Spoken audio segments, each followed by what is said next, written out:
Jets, Jets. What is going on, Jet fans? And welcome back to another episode of the Jets Ward. I am your host, Ryan Ward, and I'm so excited to get back with you guys today. I have a fun one. We are continuing on with the power rankings of the O-linemen getting into the NFC West. First episode we did was based on the AFC West. Now we're moving to the NFC, and I'm going to rank them just like I did the AFC West. But first, if you have been here before, welcome back. You know I love having you guys here. No matter if you're a Jets fan or a fan of another team, you are always welcome here. And if you are new here, again, same thing I just said. Whether you're a Jets fan, a fan of another team, or just a casual NFL fan, you are always welcome here. I love having you guys here. You make this channel so much fun, and I hope you're enjoying this series so far. And I'm going to jump right into it, guys. I'm going to be ranking these NFC West O-line, like the starters and everything. Have they gotten better? What are the players like on their team? I'm going to use the PFF rankings, overall PFF rankings of them as well, and just go off of based on who I think is going to start for them at each position and the strength of these offensive linemen. Have they played long enough with each other? Are they brand new? What is it going to look like? Now, getting into it, I'm going to start at the bottom and work my way up. In fourth place in the NFC West, I have the Seattle Seahawks. Now, I'm going to start off by saying I love the left side of their line. I really, really like Charles Cross. I don't think he's talking enough that as much as a premier left tackle as he should be. He's a very solid player. Overall PFF grade last year was an 82.5. Solid pass blocker and getting better at the run blocking as well. I love Charles Cross. He doesn't get twisted up very much. He has very good control of his body movement, doesn't get top heavy, doesn't get moved around too much. Just an overall stalwart on that left side. And he's very young too, so he's only getting better. This year too, in this draft, they took left guard Gray Zabel. Now, great thing about Zabel, he can play everywhere on the offensive line, and he has played everywhere on the offensive line. He's played at left tackle, he's played at left guard, he's played center, right guard, right tackle. If you have a player go down, Zabel can shift over and play that position, and nothing will happen. He's going to be solid. He had a 90.4 PFF grade in college, his last season in college.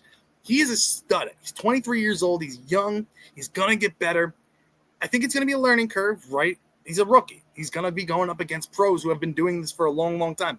So might get moved around in the beginning, but I think he's going to find his footing really, really well. And I think he's going to be a solid left guard for the Seahawks for years and years to come. Then at center, we have Oluwatimi, 25 years old, PFF grade last year of 64.2. He's an okay center. He's not bad. He does his job. He's solid in the run game, needs to work on the pass game. But overall, not an awful center. Is he top 10? I don't think so. I think he's bottom half centers, but he's still young and has a lot to learn in this game. And he's going to be taking that starting role, and let's see what he can do with it. At right guard, we have Anthony Bradford, 24 years old, PFF grade last year of 48.3. Not great. He's a backup with these numbers. An overall backup, not great in pass blocking, not great in run blocking. He might get taken advantage of at some point in the game, especially against stronger defensive tackles. But again, this offensive line, as you look at it, overall so young.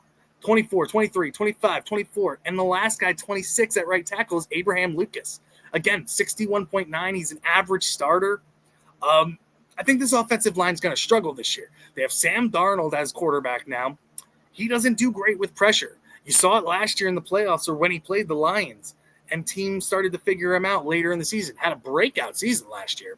But when he gets pressure on him, that's when Sam Darnold makes mistakes. He's not going to have that Vikings offensive line that I think improved this year. The Seahawks offensive line is not great, especially when you get to the right side of the offensive line. The left side, I think, is really good, but the right side, I think, leaves a lot to be desired. So Sam Darnold might be running a lot this year, trying to move out of the pocket to be able to get the ball off. Getting into the next one, in third place, I got the Arizona Cardinals. And again, they're a young offensive line. We got Paris Johnson Jr., who I love at left tackle. I think he's going to be very, very good for many years to come. He's 24 years old, 80.8 PFF grade last year. I think going to be solid. Left guard, you have Evan Brown, 28 years old, 65.9 PFF grade, average starter, not bad. Then you got Hijolte Freuhold, 28 years old, PFF grade at 76.1 as center. Very good, very underrated, somebody who's not talked about a lot. Isaiah Adams at right guard, 24 years old, a solid player as well. I think could be good. Just still young, 58.4 PFF grade, below average starter, but I think is going to get better. And then you got Jonah Williams at right tackle. He had a 70.7 PFF grade. He's 27 years old. The problem with him, though, can't stay healthy. And that's a problem with a lot of these Cardinals offensive linemen. They do get dinged up every now and again and do miss time. I think Freuhold's one of the better ones who can stay healthy. He's one of the more sturdy ones. But they need to stay healthy if they want success at that offensive line and want Kyler Murray standing upright every game. They need to stay healthy. If they can, they might be a pretty good offensive line. If not, though, it's going to be a rough year for the Cardinals. And this is a make-or-break year, in my opinion, for Kyler Murray and that Cardinals team because they're not – I don't think they're rebuilding anymore. They've got pieces there that can contend. Marvin Harrison Jr., I think, is going to take a step forward, but it starts in the trenches, and you need your offensive linemen to be up to the task of getting you where you want to go and leading this offense. And right now, I'm worried about the health of these guys. I think they're better than the Seahawks one, but I still am worried about the health, especially with Jonah Williams, because he's been dinged up in every season, I believe, that he's been in the league. So watch out for him. When he's on the field, he's solid. When he's not, though, and he misses time a lot, it hurts the team. But getting into second place, I have the 49ers. And this was a tough one between the Niners and the Rams. They each have solid offensive lines who've been working with each other for many, many years. Left tackle Trent Williams, 36 years old, had a PFF grade of 85.6. Still one of the better left tackles in the league and one of the more physical ones. Solid player.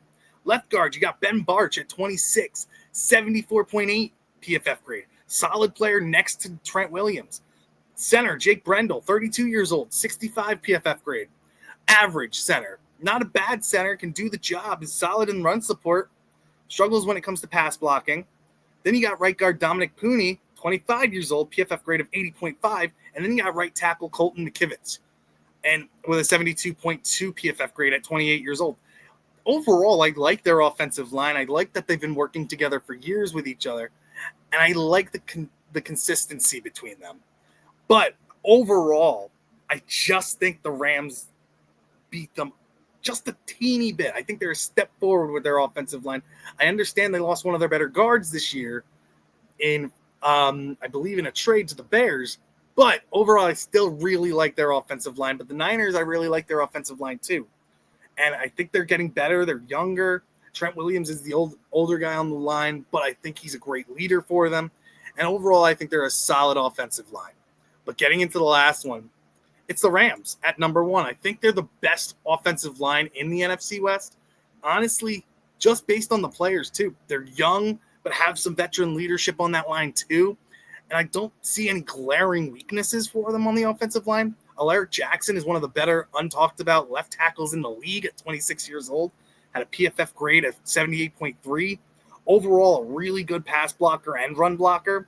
I think just overall a solid player, too, and getting better with age. Left guard, Steve Avila, 25 years old, again, young, but had a 67.1 PFF grade, getting better. I think really good in run support. Needs to work on the pass blocking, needs to be able to station his feet and not be able to overextend. But I think he's getting better and better. Coleman Shelton, 29 years old at center, PFF grade of 66.4. Average center, I think he does a good job. He's good at reading defenses and calling out different plays. And I think Stafford loves him as a center as well. Right guard, Kevin Dotson, I think one of the better right guards in the league, if not the best one. Had a PFF grade of 81.8, and they made it a point to bring him back. Overall, I think just an overall great player with great leadership on that line. And then you get to the old man of the group, Rob Havenstein, 33 years old, but still playing really, really good as he gets older. PFF grade of 74.1, solid in run game, and really good in pass blocking as well. Overall, I just think this unit is really, really good. I really like their stability on this line from left tackle to right tackle. And I think overall they just fit this offense of what Sean McVay is trying to do. and they keep Matt Stafford upright a lot as well, making them a threat every single year in that division. But guys, that is my power rankings for the NFC West. Let me know, again, just like the AFC East, if you think I got this right. Let me know down in the comments. If you think I got it wrong, let me know it too. I'd love to hear your guys' opinions. Show me your power rankings down in the comment sections as well, and we can talk about it. I love when you guys reach out and comment. I always try to make it a point to reach back and talk with you guys, whether the comments are positive or negative. You're always welcome here no matter what. I'm always happy to have you and have a conversation with you guys. I think that's what makes this channel so great. But again, guys, let me know what you think down in the comments. Don't forget to hit that like button and subscribe to the channel. It really helps out. And again, guys, thank you so much for joining me in the Jets Ward. Thank you guys so much, and I'll see you in the next one.